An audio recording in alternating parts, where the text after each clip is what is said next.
This episode of the Football Crazy podcast is brought to you by Test Ease, the only resource to make test and exams easy for students. Is football crazy? Is football mad? That football had just taken away the little bit of sense he had. And it would take a dozen servants to wash his clothes and scrub, since Paul became a member of that terrible football club.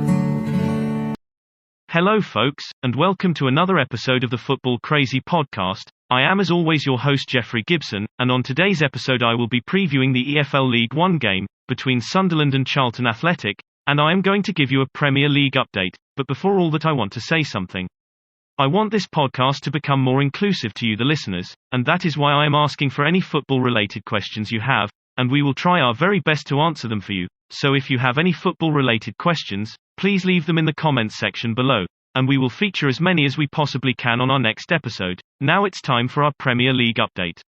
On Monday night, Arsenal and Crystal Palace played each other, and that game ended with a 2-2 draw, and as a result, Arsenal sit in 12th on 11 points, and Crystal Palace sit in 14th place on 8 points, and that ends this Premier League update. Now it's time to preview the EFL League One game between Sunderland and Charlton Athletic. So going into this game, Sunderland are second with 28 points, and they have 2 games in hand on Plymouth Argyle, who are top on 29 points, and Charlton Athletic are 22nd on 9 points. And I think it is safe to say that winning this game is vital for both teams, as if Sunderland win they could see themselves top of the league, going into the EFL Cup game against Queen's Park Rangers of the Championship on Tuesday night, and if Charlton Athletic win, they could see themselves going within a point of Fleetwood Town and getting out of the relegation zone. So I think it will be a case of seeing which team can handle the pressure of this game better. Looking at the form of both of these teams, Sunderland have won 4 of their last 5 league games, and Charlton have 3 defeats, 1 win and 1 draw from their last 5 games, and looking at and comparing the results of both of these teams from their last 5, I can only see a Sunderland win today, and I think the fact that Sunderland are playing in front of their own fans at the Stadium of Light will give them a slight advantage on Charlton.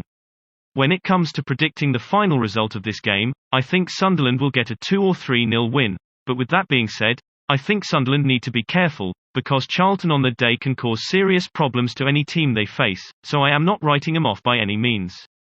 That brings to an end another episode of the Football Crazy podcast. I do hope you have enjoyed listening to what I have had to say. I will be back on Tuesday to preview the EFL Cup game between Queen's Park Rangers and Sunderland. So until then, thank you once again for listening, stay safe and enjoy the game.